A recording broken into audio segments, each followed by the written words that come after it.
Hello and welcome again to another episode of One Starfish, where our mission is to change the world one starfish or one person at a time. As always, make sure to rate, review, subscribe, share, all the stuff. Let's get the word out about what we do. I'm excited to be sitting with Mariano, and if I butcher your name, make sure I get it all right, but I think I got it right. This guy, I just met him actually, but he's in California. He's in the solar industry, came from Wisconsin, so there's a whole bunch of stuff. His big mission, though, is to help single moms and empower men to be more vulnerable. So I'm excited to dig into this and kind of see where it goes. So welcome to the show. Thank you, Angela. Appreciate it. Awesome. So tell us a little bit, like there's a whole bunch of areas I know we can go down here, but let's start with what had you move from Wisconsin to California? Wisconsin's kind of like farming community. California's, well, there's a lot of farms there too, I guess. Kind of different country a little bit. So tell us a little bit about the transition then to 6 years ago. Yeah, so I'd say I kind of hit a low place in life about 6 years ago, and was going through the same cycles. And I ended up losing a job and a relationship, and I read a book called Kingdom Man that basically kind of started my journey of learning to love myself, finding my self-worth, learning to be alone. I kind of was going through I was a serial dater, and going through same cycles, and I wanted real long-lasting happiness instead of instant gratifications. So that book just kind of started my journey. I made my circle real small, and I ended up messaging a guy on Instagram, and he just looked successful. And I was like, "Hey, what do you do?" And he's like, "I'm in sales." So then I used the tools that God gave me from the book. I read the book Kingdom Man by Tony Evans, and it said God gives the tools to rule our own kingdom, but we can only rule the kingdom that we tread. But also my vulnerability as my biggest strength. So I just got vulnerable with him, and it was like, this is what's going on in my life. This is what I'm looking for. And he's like, well, I'm actually from your hometown. We had mutual friends. He was living in Huntington. He's like, I can offer you a summer sale job if you're willing to move to California. I was like, I've always wanted to live in California. I'll leave tomorrow. So we ended up meeting after that New Year's, and he ended up onboarding me with a different company at the time. Hit me up 3 weeks later, said, I found you a spot, covered my first 2 months around, and said, hit the road. So I did, and that was 6 years ago. Oh, so like a mentor helped you. Kind of cool. Yeah. So and now you're into, like you said, you're pretty successful in the industry you're in, and you're wanting to use this as kind of a tool to create a nonprofit and help single moms. Were you raised by a single mom, or where did that kind of drive come from? Yeah, it's kind of funny because now my parents have been together since junior high, and to this day they're still together and have puppy dog love. But I don't know. I went through a leadership program in LA called MITT, and I joined it because I've always been in sports, and I like that that camaraderie and that the group aspect, and and I needed that coming out here, moving out here by myself. I went through it, and I saw other people's stories, and the things that they went through, and their stories resonated, and brought things up for me that I didn't really know that I was suppressing. And then I went through my life, and as a boy, being in a Hispanic community, it's a machismo thing, and it's like you weren't a man until you kind of hooked up with girls and stuff, and it's just like, that's not real happiness, and that's not the right thing to do. And so going through that leadership program and seeing that, it's really made an impact in my life, and the way that I feel that I can make a difference is my vulnerability. I'm really good with with moms and with people with kids. I love kids, and it just really gives me joy, and to see that I can just change one person's life. And I don't have to be the ripple. I just need to find the person that does the ripple. And that's like the whole. I like to make a difference. So that's the goal. That's really cool. So tell us a little bit about like what got you into, so you said 6 years ago you kind of were at a dark spot. What got you down that rabbit hole? Like, you sounds like you had a good upbringing, had a good life, probably a small town, it sounds like Wisconsin. Mm-hmm. So I kind of got the visual of this. What kind of got you down maybe the wrong path? What do you feel was a catalyst there? I don't think I realized I never put 100% into anything. I kind of always coasted by on talent or being popular or things like that. So, and that, that went into my relationships as well. So I have a lot of sports injuries. So I'd smoke a lot of weed, and I kind of felt like, I think I got invincible, and I ended up losing a job because of smoking weed. And then, a relationship. And yeah, I think just always being, being able to, fall back on my parents, or being enabled, and knowing everybody that, could always talk my way out of things and never really, really get in trouble. Um, so it in the end, it didn't pay off to the person that I wanted to be, and where I was going. So it was just time to look in the mirror and say, hey, it's not the outside world, it's me. Cool. And so you've talked a lot about like being vulnerable as especially as a guy. What are some things I guess you've seen that have made you embrace that or talk about it more or whatever? And what are some things that might help listeners that are like, well, I don't know where to begin with this, and I don't really want to be vulnerable, and I don't really think that it'll help me. And we're raised in a world of, don't guys don't cry, real guys don't cry, all this kind of stuff. What are some thoughts there? Um, I think I owe it to my mom. Okay. I have a really good relationship with my mom, and to this day, I'm 36 years old, and I go home and I'll lay in her lap, and she'll rub my face or my head, and it's just home. But I realized I had to check my ego. I was always worried about what it looked like on the exterior, and then at the end of the day, I wasn't happy with trying to impress other people. Um, so it really, I think God stepped into my life as well. Um, I used to, I grew up Catholic, went to church every day, did the CCD stuff, but never read the Bible myself, never got my own, my own answers and stuff like that. And I'd come home from Christmas or from school, and it was like these sermons were just talking to me, and it was just time to change. He was speaking to me. I didn't hear the words, but it was just like it just kept pulling me back, and I'm like, I'm never going to get my answers until I actually build my own relationship and go and actually read the Bible. So when I read that book, it kind of just started my journey of just being a godly man, being a kingdom man, and my little brother had a girl. He has 4 kids now, and I always wanted boys. And as soon as she was born, I was like her dad for a couple of years, because he's not the best dad, and he's got some issues with some certain things and stuff like that. So um, I spent every day with her and taking her to school and parks. And it was like, hey, I wouldn't want her to be with somebody that I was. Um, so it's time to change. Wow, that's powerful. So, um, do you still see her a lot? Like, is she far away or is she close? Like, Yeah, so all my family lives back in Wisconsin. She actually lives in Texas. I fly back on the 2nd. For her quinceanera is on the 6th, so I get to see all the family. I haven't been home in about 2 years, so oh wow. it's kind of rough, but life happens. Yeah, that'll be really cool. So, what are some things that you would say to someone that's like listening in and they're like, well, yeah, that sounds all great, but like be successful in this world, whatever success means to a lot of people, which normally has to do with fame, fortune, money. Like the things that attracted you to the guy in California that made him look successful. Um, you can't be vulnerable, you can't show weakness, you can't, what have you seen in the actual world out there, from your mentor that you moved out there to go spend time with, which I think is really cool. What have you kind of learned from that, and what are some tips that you would give other guys? I mean, women can learn from this for sure too, on some of those things. Yeah. I think I read a quote or something. It's how can you be successful and spiritual at the same time? It's like, because you're not going to be too nice, but you kind of have to be cutthroat. But I think what I learned from the guys out here is Ross, the guy that initially recruited me, he's from Kenosha, but the other guys, they're Mormon. They did mission trips, and they kind of brought all those values over. Mm-hmm. It's probably the happiest I've ever been working with a company or for bosses. Um, but I realized you have to build a foundation in any business relationship. You have to be vulnerable and open and honest and communicate.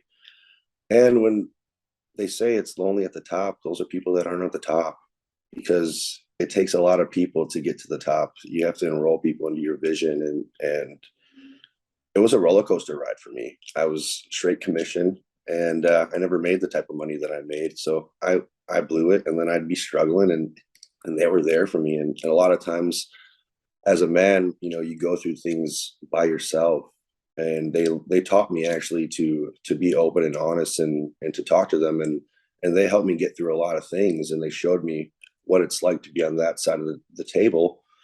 And now I'm on that side of the table, and I'm able to help other people and get them to where I'm at, and let them not go through the experience as long as I had to go through it. So that's been really cool.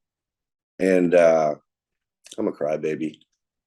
So it's been pretty cool to not be afraid to show your emotions and to feel safe. I think in a world where maybe women have kind of found a power, and we want men to speak and to be open and honest, but I think at times right now the roles are reversed, and they don't feel safe to speak up. So I think it's important to create a space for men to actually feel safe and speak and be vulnerable and honest, because that's going to create a foundation for not only business relationships but personal relationships, and communicating. And we need to be open and honest, communicate for a foundation to be strong. That way we can build a high tower, right? Makes sense. So now you're running your own business, correct? Yeah, I'm in a company, but I'm 1099. I'm basically my own entity Okay. in a business. So When did you start that? Because you started working for these other guys, like you were saying, and then when did you kind of get into like your own self-employment, business ownership, that kind of thing? And how has that journey kind of been?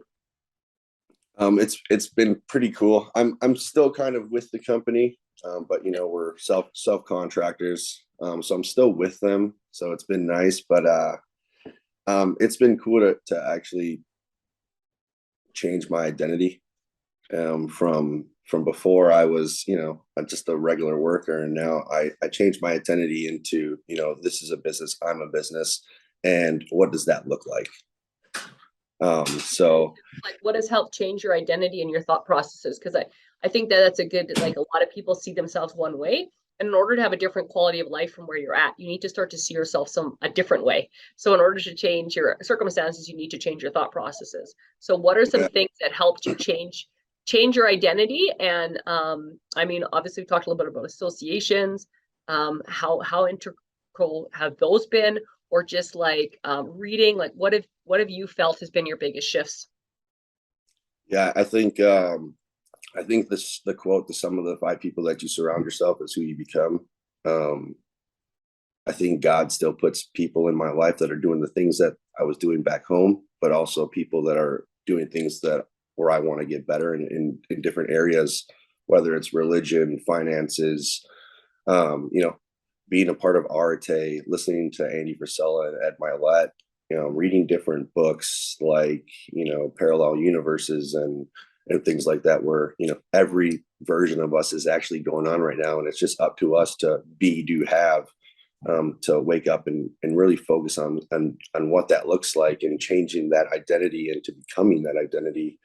When I first moved out, it was like, how can I make $100,000? Now it's like, how could I not? Right. Yeah, you start to change. Then what can you do with it, and the giving back, and the impact you can make. The more money you make, the more impact you can have in the world. So whether we like it or not, the world is still revolving around cash flow. So Unfortunately. yeah, and that's fortunately or unfortunately, but like you said, good money in good hands rules helps people. So that is a really good thing. Um, what are some tips that you would give someone that's like I said, that's listening specifically, that you want to help these kids, you want to help these single moms kind of thing? What are some tips you give either the guys that are, in their lives, I guess, or the kids or the moms? Like what are some things that you've thought of that you've been able to help some people that might help some of our listeners? We have two ears and one mouth. Listen, slow down. I've been in a really I'm an emotional driven guy, Gather that. and I sometimes react on emotion and use my animalistic drives instead of my actual thoughts and responding correctly. I think just slowing down and coming from the heart instead of what I want to get out of the situation, just always coming from the heart, has seemed to cause a switch into way that um, into the way that I approach each individual as being special on their own, and nobody else is different. So I try to emulate that. That's awesome. So where do you see yourself with the nonprofit? Is this a 5-year goal, 10-year goal? Where do you kind of see yourself in the next 5 to 10 years with everything? Um, I would like it to be within the next 5 years. The goal is basically, I don't ever want to leave California. I love it too Taxes much. and all, eh? So Yeah, good. yeah, there's too many good things about it. Um, but I would like to have a family. I'd like to Yep. have some invest. Hope we'll have some investment properties and then be in the some hard money lending. I'm doing some other investments, but I'd like to have a foundation where it's, it's for single moms, from the kids from ages from 0 to 7, because those are the most influential years of a kid's life. Um, I want to create a foundation where it's the community aspect. They have mentorship where actually men come in a couple times a year, a month, and clean the apartments or things, so they get the kids see what an actual good male is supposed to be, a father figure in their lives. But also have things donated to where they can go out to sporting events and things like that, and then exercises to teach the little boys that vulnerability is a strength and power, and not a weakness, and for little girls to that they can be beautiful, and they deserve everything that they deserve, which is everything, like little goddesses, and that they can be beautiful with their clothes on. And then I wanted the women to actually go through the foundation, at least the first part of the program that I went through, basically to heal. They're single moms. They could have issues for themselves with men. They whatever it is, let them get to go through that, and then bring that foundation, that presence, that awareness for their kids for when they get out of the program, so they can be successful on themselves and be there for their children. Um, I would like to be there in 5 years. I'm a little behind on my plan, but that's okay. Um, so it's pretty exciting to see where I'm at right now, and where I'm going. Compound effect is very powerful too. What you've done in the last 5 years can compound exponentially in the next 5 years. So, Yeah, you it's can't pretty really cool. base it on where you're at to where you could be. I know I'm a little hard on myself. It's like Andy says, I'm like my biggest critic, and sometimes I forget where I'm at and where I came from, and the people around me have been good at reminding me at times that I need it. So just find yourself a good tribe. That's really awesome. That's really cool. Well, like I said, in wrapping up, I always ask 3 final questions, and then any final thoughts you want to leave our listeners that we didn't touch on. So 3 final questions. Number 1, sounds like you found your purpose. People talk about this all the time. So if you meet someone that's looking for their purpose, what's one word, or not one word, what's one sentence, let's make it a little bit longer, that you would say that could help them find their purpose? I would say find what gives you joy. Find what gives you joy, and figure out a way to turn that into your career. I know that if you do what you love, if you do what you love, you'll never work a day in your life, and it's kind of crazy. That's so true. And it doesn't have to make you rich. I think the point of this life is to make a difference and to feel good when you leave this earth. I like that. Number 2, and you've mentioned a few already, so I don't know if they are, but we might have multiple. What's your favorite quote right now and why? Ooh, it's my favorite quote, and why. Um, I have I have the way you do one thing is the way you do everything written on my bathroom mirror, and I like that as a way, as it's. I've watched a friend, I think Eli, he had talked about it and kind of stirred up some things on Facebook, but it's like, yeah, no, it's not the way. Everybody doesn't do everything the way it is, but it's the great reminder that we can be an excellence in everything that we do. We're not going to be perfect, but we can always be in excellence. I love that. So I love that one. I love that saying, and I hate that saying because I say it to myself all the time, and then I make myself do stuff that I wouldn't want to do. Number number 3 question is, what's one word or sentence that you want on your gravestone? A good man. Awesome. So in wrapping up, was there anything, so you run into someone at the coffee shop and they're like, hey, was there something that that we didn't touch on that you like think would be really impactful for someone to hear today? I just want to say that you're enough. You're loved and you're worthy of everything that you think you deserve. And I think that if you dream it, you can make it happen. So trust and believe in yourself, because I do. That's awesome. I love that.